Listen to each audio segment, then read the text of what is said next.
Yes, good morning. It's a convoluted section of Viewpoint this morning.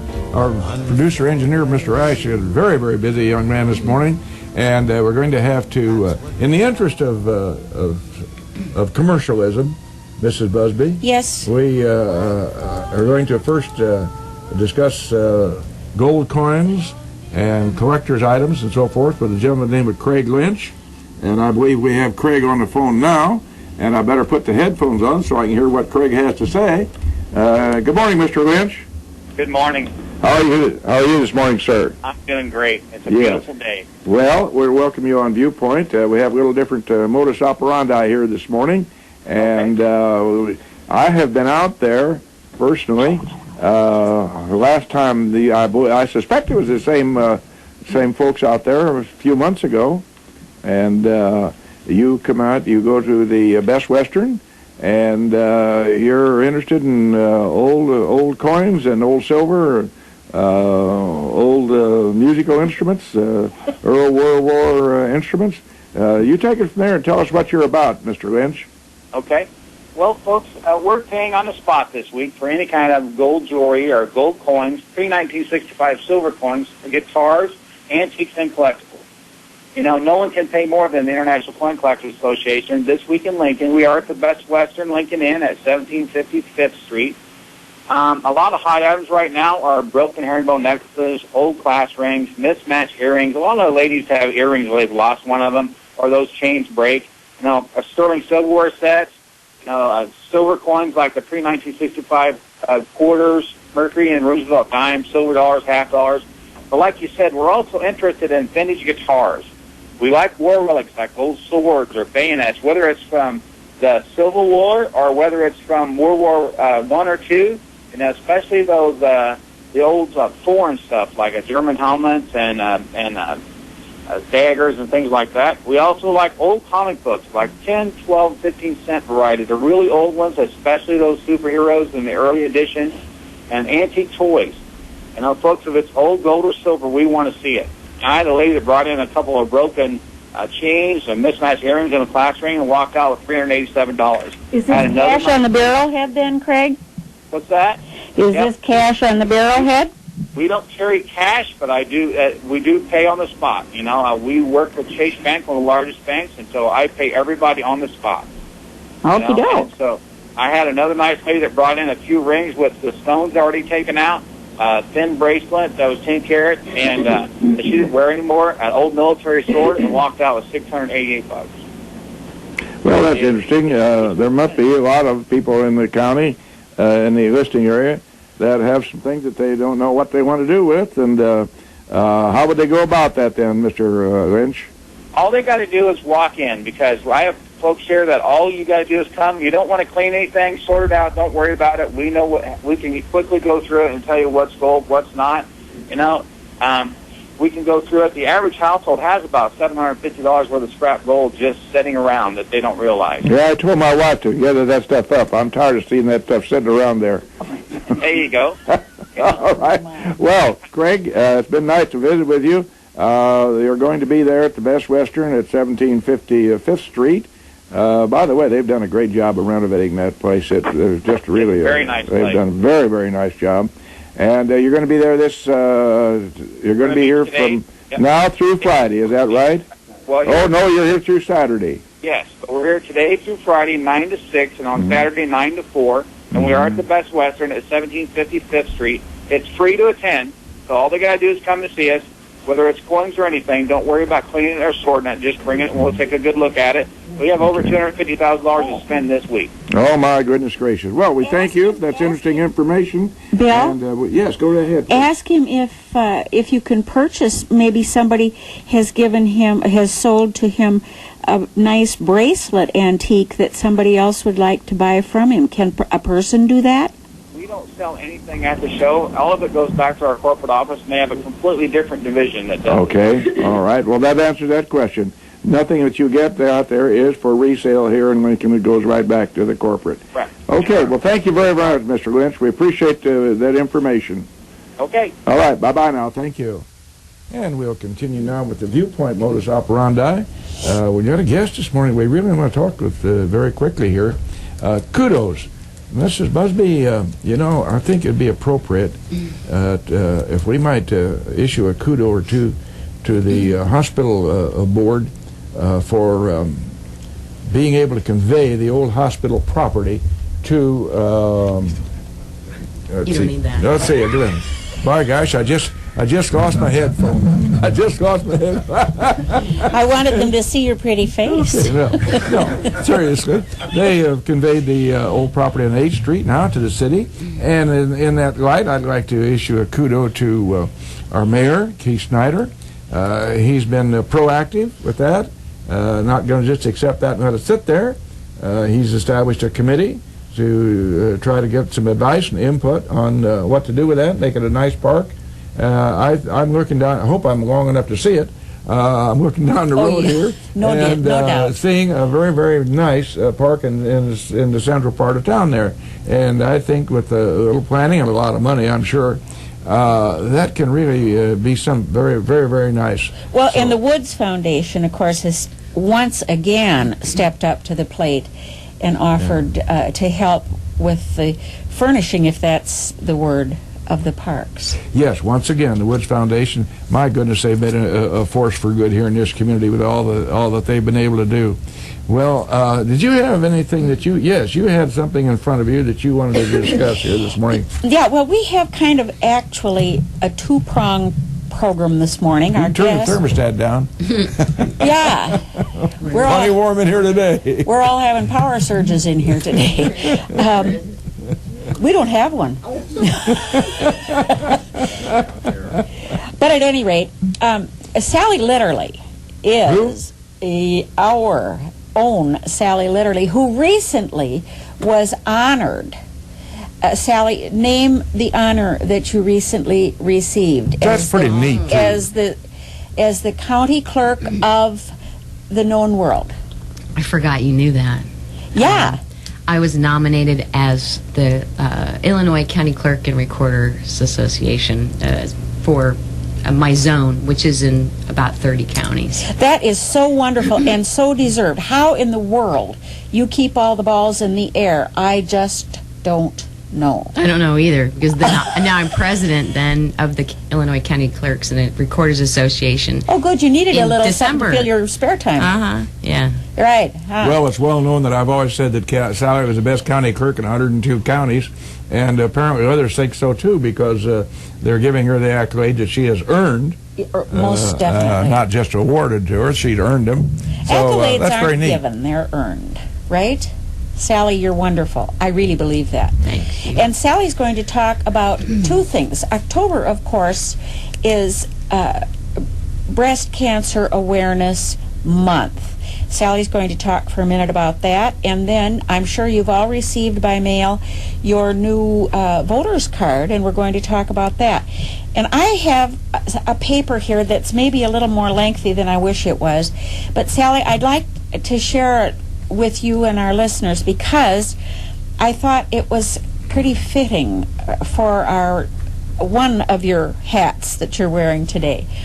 In 1887, Alexander Tyler, a Scottish history professor at the University of Edinburgh, had this to say about the fall of the Athenian Republic some 2,000 years prior. Prior to 1887, not to today. Democracy is always temporary in nature. It simply cannot exist as a permanent form of government. A democracy will continue to exist up until the time that voters discover that they can vote themselves generous gifts from the public treasury.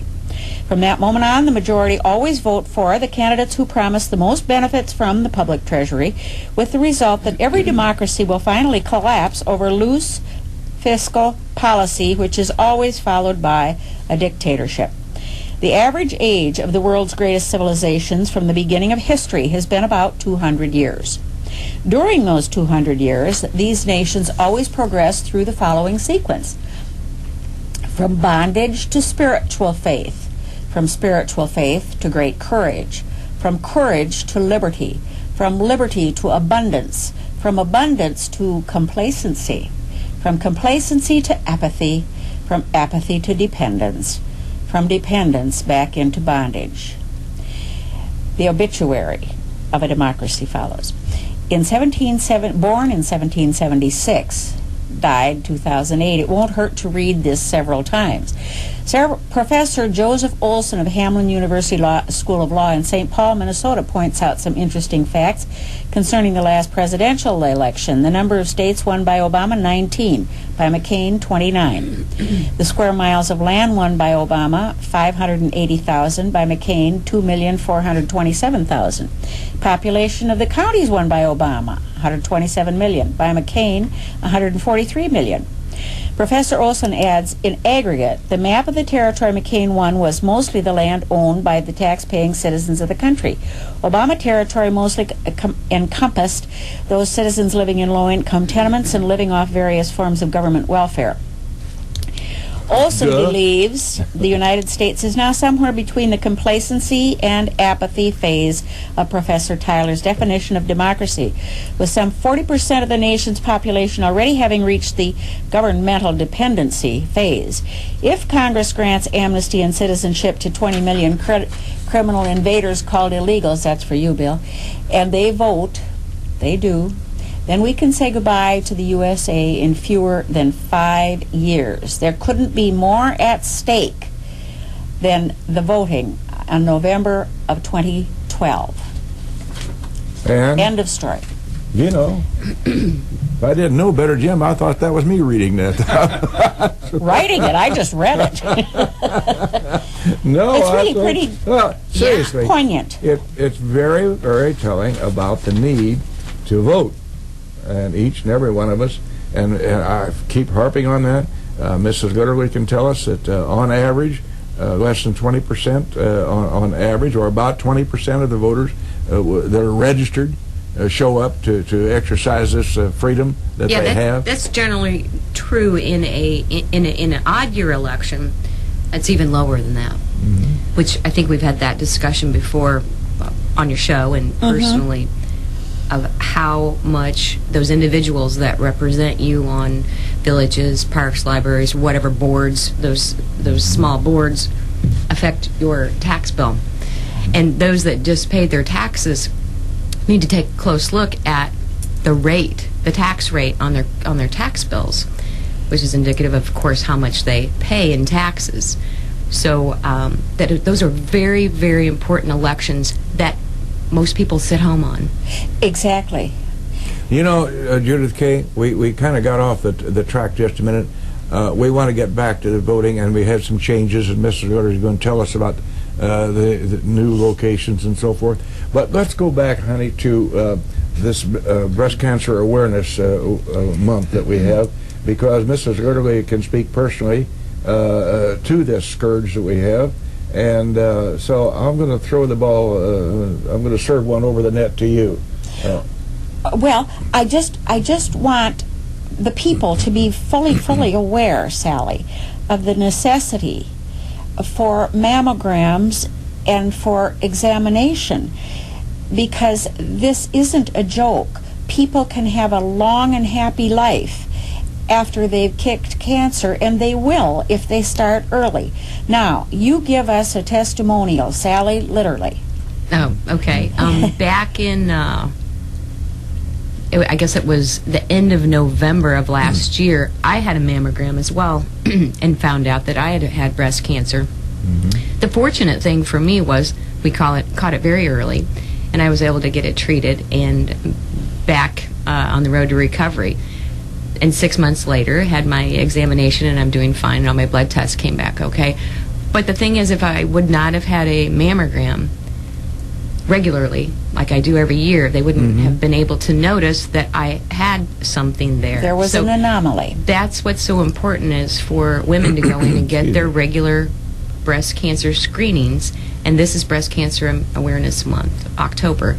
This is the time when you need to go in and check with your physician to get your mammogram scheduled. We have a great facility here at Abraham Lincoln that does a fantastic job, and we just would like to encourage women to do that.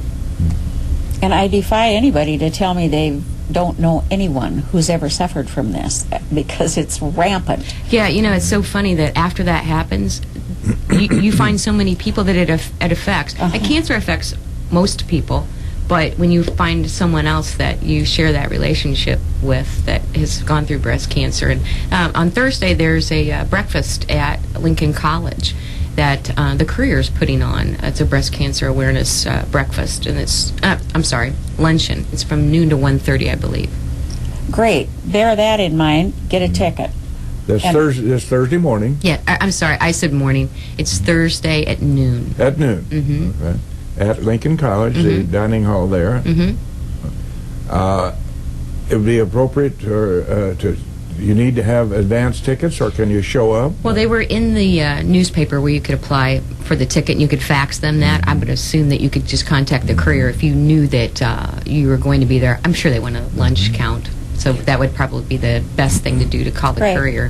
I believe it's 2101. It is 732. Well, be That's well why- advised. This, we speak to the necessity of you ladies having these exams on a regular basis, and here we have a prime example of why you have to do that. That's right. A very vibrant, very very pretty little lady too, by the by. Yes, And you noticed. Yeah, we all noticed. Yeah.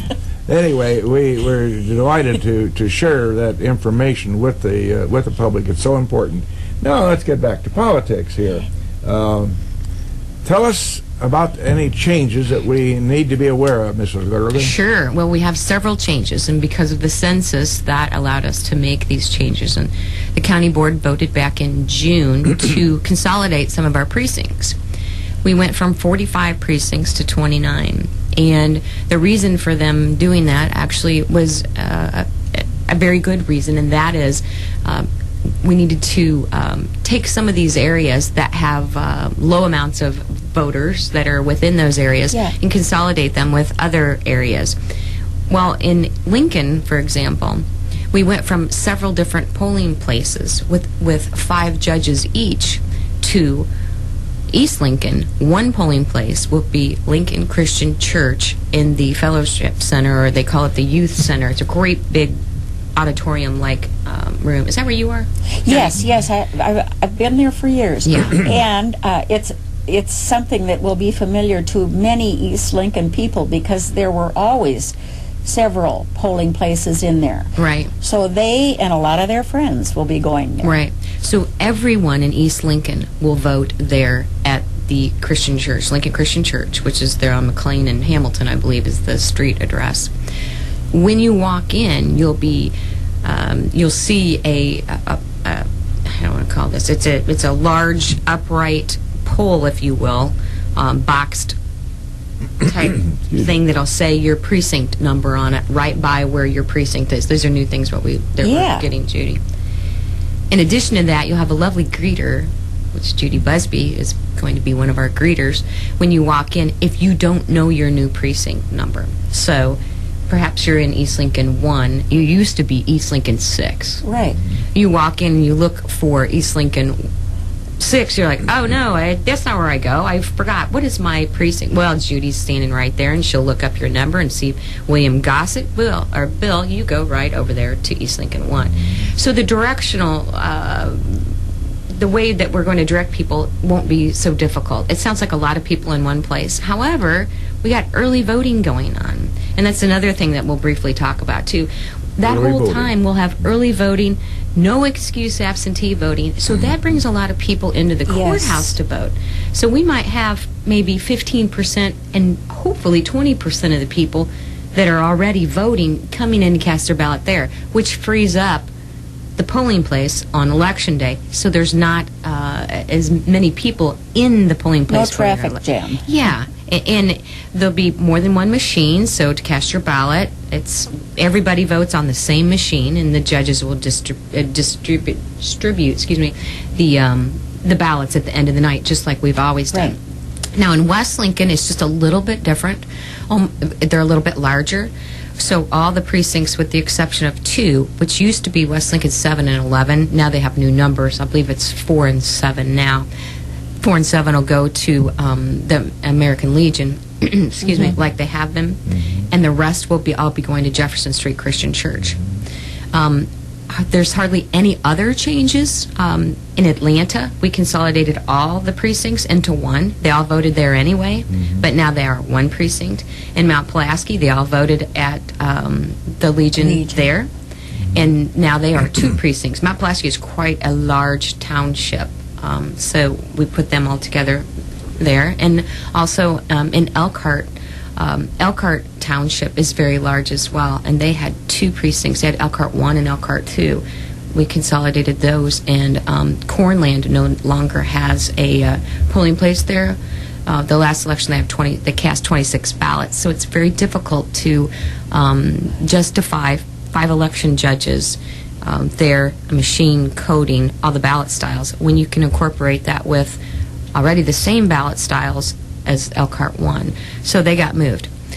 One of the things that if people don't like the fact that they've had been moved, or maybe in some way they have to drive a little bit further to their polling place, they can always do absentee. Absentee is no excuse now. That's changed. It used to be that I had to know I was going to be out of town, I was going to be in the hospital. There's no excuse. Anybody can vote absentee. Yeah. So all you have to do is call our office to get an absentee ballot. Making it awfully easy for them. We're going Yes. to, it's necessary that we cut away now for a commercial break. When we come back, I want to talk to you a little bit more about voter apathy. We're going to take a little commercial break right now.